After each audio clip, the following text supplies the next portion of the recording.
Volvemos hoy a hablar de gestión sostenible del agua y en particular del sector del agua urbana, que se encuentra en estos momentos ante una importante necesidad de renovación de sus infraestructuras hidráulicas. El 26 de septiembre pasado se presentó en la UNED el informe Análisis de las necesidades de inversión en renovación de las infraestructuras del ciclo urbano del agua, un estudio realizado por la AEAS y la UNED a través de la Cátedra Aquae. Un informe que viene a aportar nuevos datos, cubriendo así la necesidad de incrementar la escasa investigación sobre esta cuestión, a pesar de su importancia. Datos que han concluido con una serie de recomendaciones a los diferentes actores públicos y privados implicados en este sector del agua urbana. Contamos con la participación, ahora en Sin Distancias, el programa de la UNED, con la participación de autores o impulsores de este estudio. Amelia Pérez-Zabaleta, vicerrectora de Economía de la UNED, directora de la Cátedra Aquae de Economía del Agua, UNED Fundación Aquae. Buenos días, Amelia, de nuevo. Bienvenida. Muy buenos días. También nos acompaña Fernando Morcillo. Bernaldo de Quirós es presidente de la Asociación Española de Abastecimientos de Agua y Saneamiento, AEAS. Bienvenido a nuestro programa. Muchísimas gracias. Y Pilar Gracia de Rentería, investigadora postdoctoral de la UNED y de la Cátedra Aquae. Bienvenida a nuestro programa. Muchas gracias. Amelia Pérez-Zabaleta, ¿qué hueco viene a cubrir y qué aporta este estudio a la gestión sostenible en el sector del agua urbana? Pues este estudio, en el que hemos dedicado bastante tiempo, viene a cubrir un hueco en cuanto al conocimiento. Es importante y yo creo que desde la universidad lo vemos y trabajamos en ello por el mayor conocimiento y la investigación en temas, y concretamente en temas relacionados con la economía del agua y con el agua. Faltan estudios previos en España, tanto nacionales como internacionales, y se había detectado, y aquí esta colaboración con AEAS, se había detectado la necesidad de contribuir al mejor conocimiento de esas infraestructuras que son desconocidas en una parte y que debían valorarse y que debíamos conocer cómo se debía contribuir a su renovación. ¿Por qué debían renovarse? Pues por el envejecimiento de las mismas. Y por tanto, esto hace que el envejecimiento hace que aumenten los costes, tanto financieros como los costes ambientales, como los costes sociales. Esa es la principal preocupación. Y luego una en la que estamos viviendo y dentro de pocos días vamos a vivir con la COP25 que se va a celebrar en Madrid, todo lo relacionado con el cambio climático. Hay una serie de retos del agua que tenemos que afrontar, y uno de ellos está ligado a ese envejecimiento que ya he citado de las infraestructuras y que debemos afrontarlo pronto. Estamos viendo que el tiempo pasa rápido y que las necesidades de inversión son cada vez mayores, lógicamente. ¿Quiénes son los actores? Vamos a explicar también un poco este concepto hoy, porque es importante conocer quiénes intervienen dentro de este proceso. ¿Quiénes son los actores implicados en el ciclo urbano del agua? Fernando Morcillo. Bueno, en el ciclo urbano del agua los actores son, por un lado, el usuario, el ciudadano, que es el que recibe el servicio, y por otro lado están los prestadores del servicio, que son los que se incorporan en nuestra asociación como asociados de número y de interés. Y luego también está la autoridad local, también la autonómica y la estatal, pero la local, que es a quien corresponde por ley y y tiene la responsabilidad de desarrollar estos servicios hacia la ciudadanía. Entonces, en esta situación, y dado que tenemos un número muy elevado de municipios de diferentes características, hay de grandes poblaciones, pero también hay municipios muy pequeñitos, de muy poca población, pues nos ha parecido interesante el acercarnos de una forma científica y metódica, a la problemática de conocer cuál es el importante bagaje de activos o de tecnologías, dispositivos, infraestructuras, en definitiva, que tiene o que tenemos como sociedad en nuestras manos para desarrollar esos servicios tan importantes como son el abastecimiento y el saneamiento de las aguas. Sí, antes de pasar a desarrollar lo que es el estudio y las principales conclusiones, vamos a presentar de forma resumida, Amelia Pérez-Zabaleta, Fernando Morcillo, me responde el que quiera, cuáles son los problemas de partida de este sector, del ciclo urbano del agua, de todo lo que le rodea y sus particularidades en España. Bueno, en primer lugar, conocemos bastante bien, porque para eso está la planificación hidrológica, que cumple además unos requisitos de la Directiva Marco del Agua del año 2000 europea, que sabemos lo que hay que hacer de futuro, pero tenemos un desconocimiento, digamos en detalle, de qué es lo que hay que renovar de lo que tenemos, de lo existente, de lo que ya disponemos de ello, de lo que tenemos. Amelia Pérez Zabaleta. Sí, efectivamente, lo que sabemos y lo que se pone de manifiesto pues, en prácticamente todos los planes es qué infraestructuras nuevas necesitamos. Pero hay y existía un desconocimiento de qué es lo que tenemos que invertir y qué infraestructuras tenemos, en las que tenemos que dedicar recursos para renovarlas y para adecuarlas a las necesidades actuales. Yo creo que lo podemos asimilar un poco que lo que pasa en una casa, ¿no? En la casa siempre nos preocupamos en la reforma de lo que se ve y pensamos en nuevas infraestructuras y en mejoras que nos pueden permitir vivir mejor, pero salvo que haya una fuga de agua o algo por el estilo, nadie se plantea en la renovación de las cañerías. Pues yo creo que también pasa un poco y en otro ámbito similar, desde el punto de vista del abastecimiento de agua urbano, ¿no? Pues nos preocupamos de determinadas infraestructuras que son precisas para aumentar el abastecimiento de agua a determinados sectores o núcleos o población, ¿no? Pero no nos fijamos en todo lo que significa pues renovar hasta que pues vemos una fuga a lo mejor importante y decimos, bueno, aquí hay que acometer, pero si no nos preocupamos mucho, ¿no? Porque, bueno, no pasa nada, queda más vistos otras cosas, ¿no? Bien, las particularidades del sector en España también quizás las podemos abordar cuando hablemos del estudio. Si quieren hacer algún apunte, si no pasamos ya directamente a hablar de este trabajo que se ha presentado. Pues yo insistiría en que es muy heterogéneo por la magnitud de municipios que hay en España. Primero, que tenemos 8.122, si no recuerdo mal el número. Y claro, de ellos un porcentaje elevadísimo son de pequeña magnitud, de pequeño tamaño.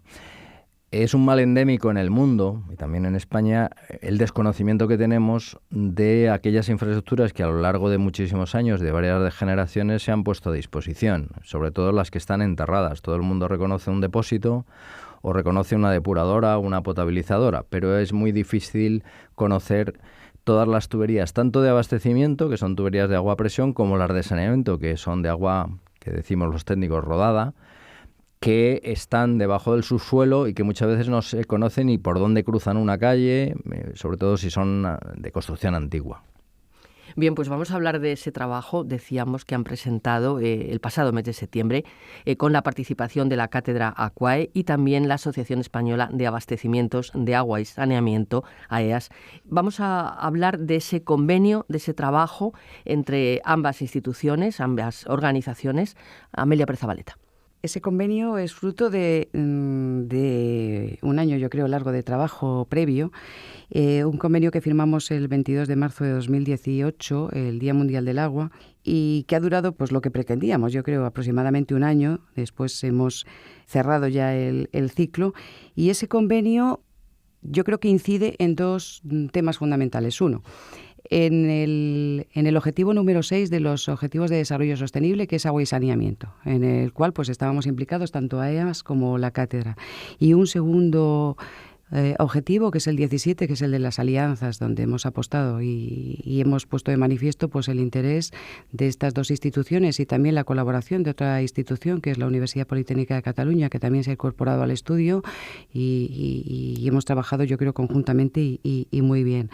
Y ahí pues es lo que hemos pretendido, pues con este convenio, pues trabajar conjuntamente para detectar pues esas necesidades de inversión en la renovación de infraestructuras ligadas al ciclo urbano del agua. Claro, los operadores tenemos un déficit de conocimiento que puede parecer o puede no entenderse por qué es, pero lo voy a intentar explicar. Muchas veces, y los ayuntamientos no tienen catalogados ni inventariados sus activos relativos al agua, por razones históricas, incluso técnicas, que en su día pues la gente pues no hacía los planos o se han perdido porque eran en papel, etcétera. Entonces al final no hay inventario, salvo en los operadores, digamos, que están un poco los líderes, los que están a la cabeza del sector. Y entonces hay mucho desconocimiento. pero sin embargo tenemos una rutina de encuesta desde hace muchos años que entendíamos que podía servir de base al trabajo de investigación que realmente tendría que hacer una cátedra de economía, basándose en esa información de base y explotando los datos para poder cubrir todo el espectro de lo que es necesario reconocer que existe primero como inventario y luego, por supuesto, valorarlo.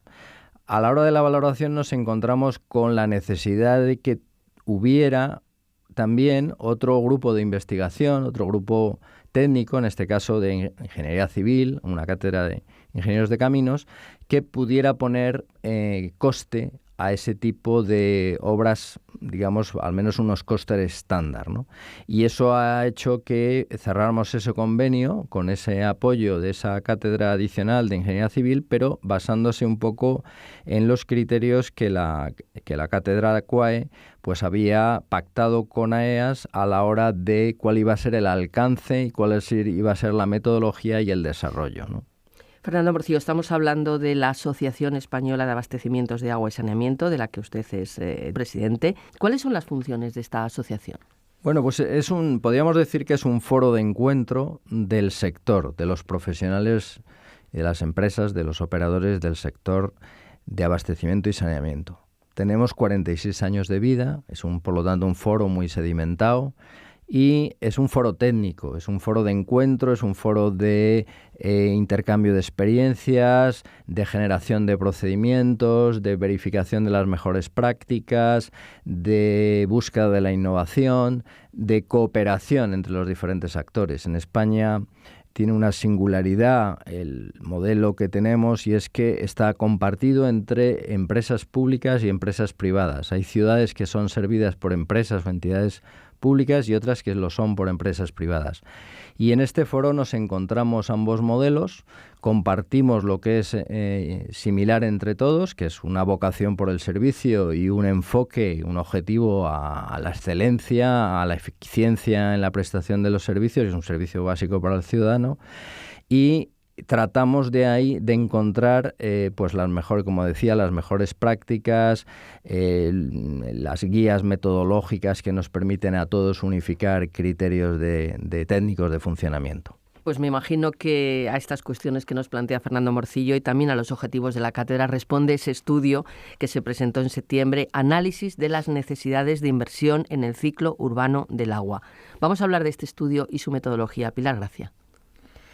Sí, bueno, el objetivo principal, ya lo han adelantado en parte Amelia y Fernando, era pues saber cuánto es necesario invertir en España para renovar las infraestructuras que ya tenemos, que ya existen en ese ciclo urbano del agua.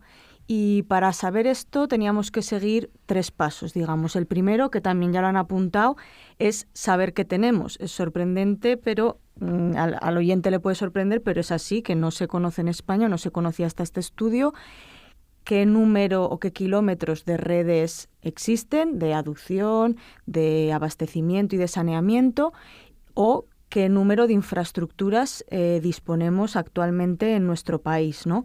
Y aquí pues hemos considerado depósitos, estaciones de bombeo, potabilizadoras de agua, depuradoras, tanques de tormenta, es decir, una amplia variedad de infraestructuras, ¿no? El segundo paso es conocer cuánto valen esas infraestructuras, qué valor tienen, algo que evidentemente tampoco se conocía, ¿no? Y para ello pues, nos hemos basado en proyectos técnicos para tratar de conocer cuánto vale cada metro lineal de tubería y aplicarlo a ese inventario que habíamos elaborado, o cuánto cuestan las distintas infraestructuras en función de sus características, de la capacidad de los depósitos, etcétera, para tratar de ese modo de valorar todo ese inventario de activos que habíamos elaborado. Y el último paso, que al final es realmente el objetivo fundamental del estudio, es calcular o estimar cuánto habría que invertir cada año en renovar todas esas infraestructuras del inventario que que habíamos considerado. Para ello nos hemos basado en el periodo de renovación de las infraestructuras, es decir, cuánto dura una infraestructura, qué valor tiene y, por tanto, conociendo el valor que tienen y el periodo que duran, podemos saber cuánto hay que invertir cada año para mantenerlas. ¿Cuáles son los principales resultados del estudio? Pilar Gracia. Pues, en primer lugar, en cuanto a qué tenemos, ¿no?, en ese ciclo urbano del agua, pues el inventario que hemos elaborado nos ha dado a conocer que tenemos más de 450.000 kilómetros de redes, que ahí es nada, más de 1.600 depuradoras, más de 29.000 depósitos, 456 tanques de tormenta, más de 2.000 depuradoras, es decir, un número amplísimo de kilómetros de redes y de infraestructuras que hay que mantener, conservar y renovar, ¿no? En cuanto al valor de esas infraestructuras, pues para el conjunto de España, aunque también hemos podido tener resultados por comunidades autónomas, por tamaño de municipio, etcétera, pero bueno, para el conjunto de España, todas esas redes e infraestructuras tienen un valor de más de 200.000 millones de euros. Comentar que de ese valor, de esos 200.000 millones de euros, en torno al 70% corresponde a la fase de saneamiento, es decir, desde que el agua va de nuestras casas a la depuradora, ¿no?, o la depuración de aguas, etcétera.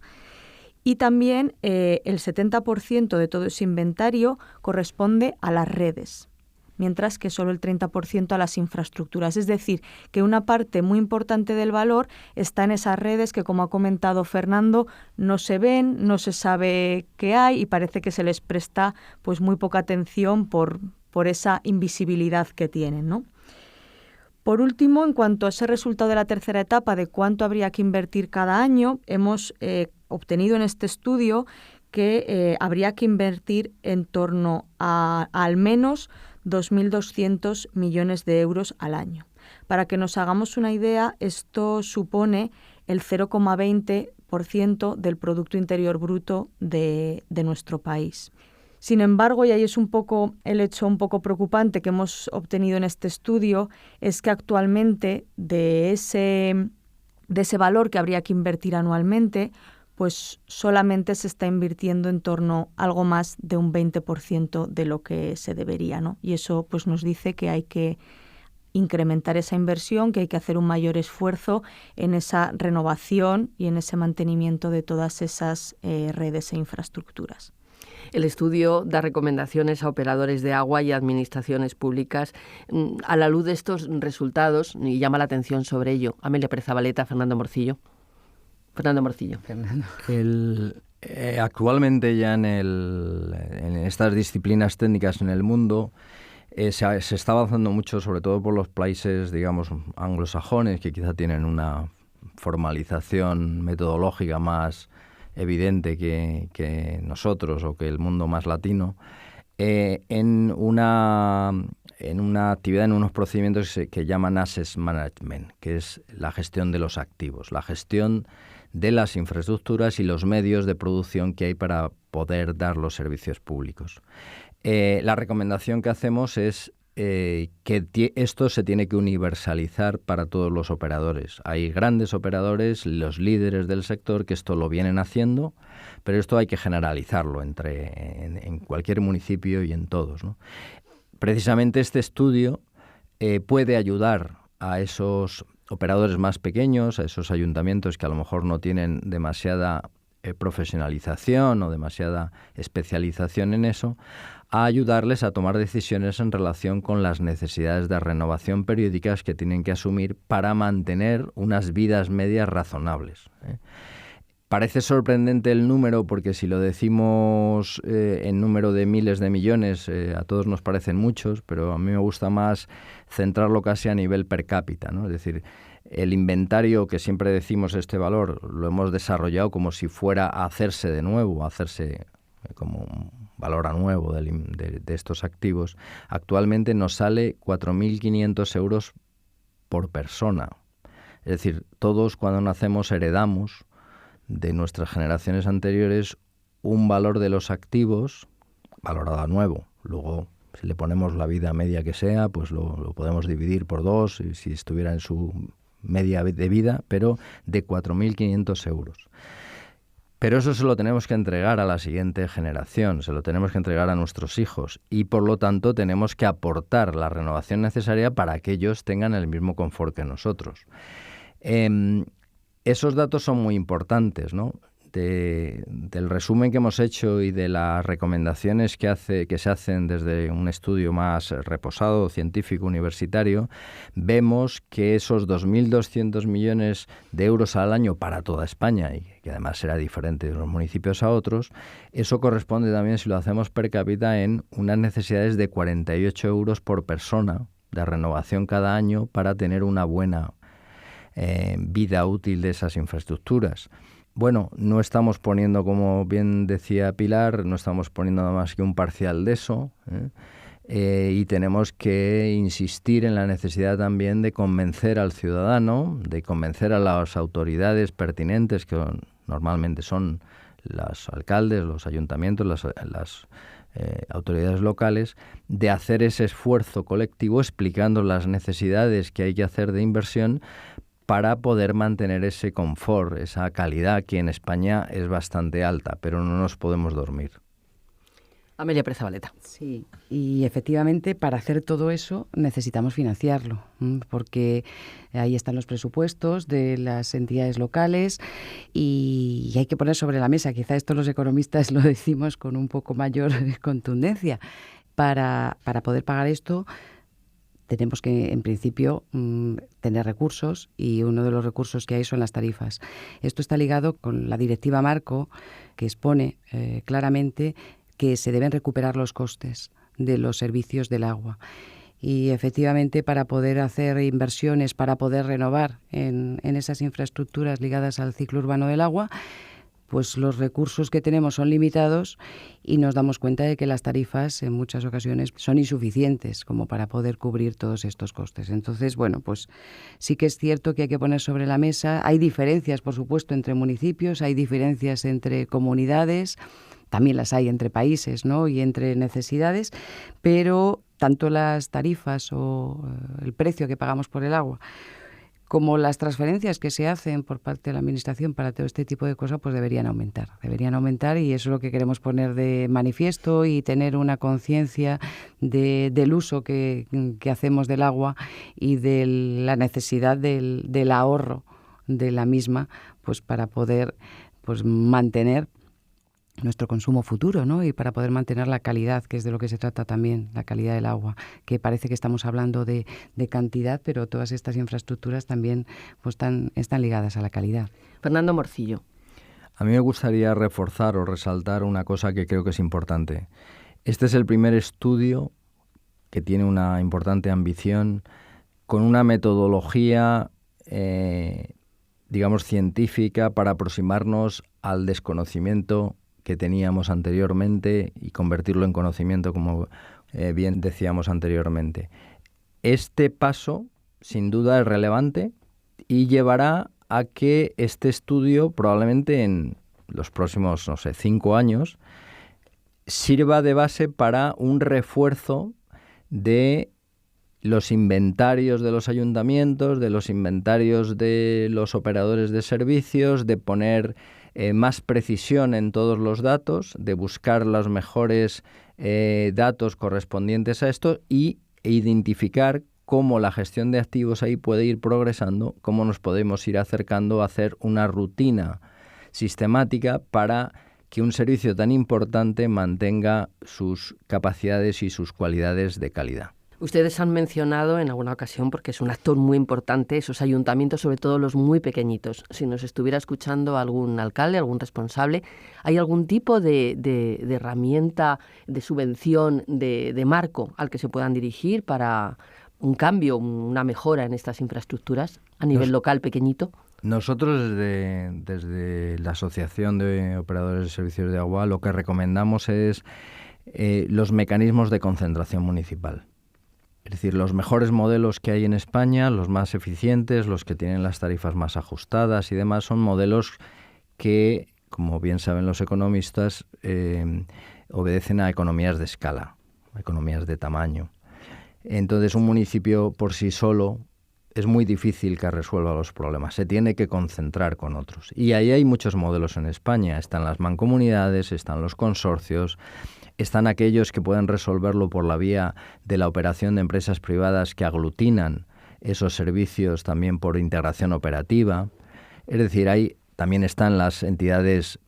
Aquí en Madrid pues tenemos la suerte de tener un instrumento que es público, una empresa pública que es de toda la Comunidad de Madrid, por lo tanto tiene pues una economía muy saneada porque es muy grande, ¿no? Es toda la Comunidad de Madrid en unas solas manos y una gestión muy profesionalizada y demás. Pues esos son los modelos, digamos, que nosotros aconsejamos. La decisión está, lógicamente, en cada municipio, cuál cree que es mejor, pero entendemos que hacer, por así decir, la guerra por su cuenta, quedarse aislado, va a suponer un esfuerzo tan grande que probablemente no lo pueda afrontar.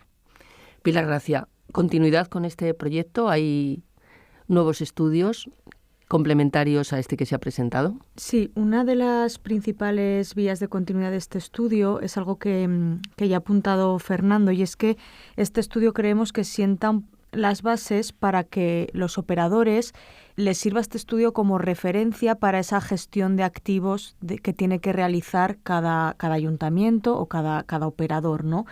Entonces, una de las vías a futuro es la realización de una aplicación web para que todo esto sea más sencillo, en la que los distintos operadores o los distintos municipios puedan introducir los datos que ellos conozcan sobre esos activos que tengan, si los conocen, y si no, los datos que nosotros hemos obtenido en este estudio les pueden servir como referencia para obtener de esa forma cada uno qué necesidades de inversión tiene que tener y cómo tiene que realizar, un poco una guía de cómo tiene que realizar esa gestión de activos. Entonces, la principal vía de continuidad de este estudio va por esa línea. Pues le damos ya la palabra de cierre a Amelia Pérez-Zabaleta, es vicerrectora de Economía de esta universidad, es directora de la Cátedra AQUAE de Economía del Agua, UNED, Fundación AQUAE.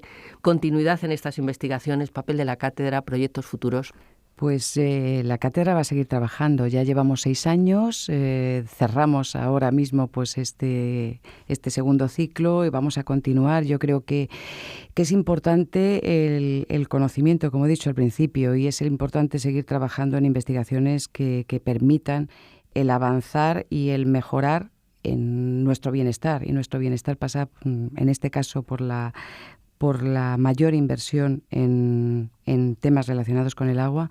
Pasa también por el apoyo hacia la economía circular en temas relacionados con el agua, en el que yo creo que todos estamos inmersos. Y pasa también, como he dicho antes, por la colaboración con instituciones y, desde luego, nuestra satisfacción por haber trabajado, en este caso, con AEAS, porque ha sido, yo creo, un trabajo interesante, fructífero, y yo confío en que continuemos en un futuro con esta colaboración. Amelia Pérez-Zabaleta, Fernando Morcillo, Pilar Gracia de Rentería. Hasta una próxima ocasión. Gracias por estar con nosotros. Buenos días. Muchas gracias.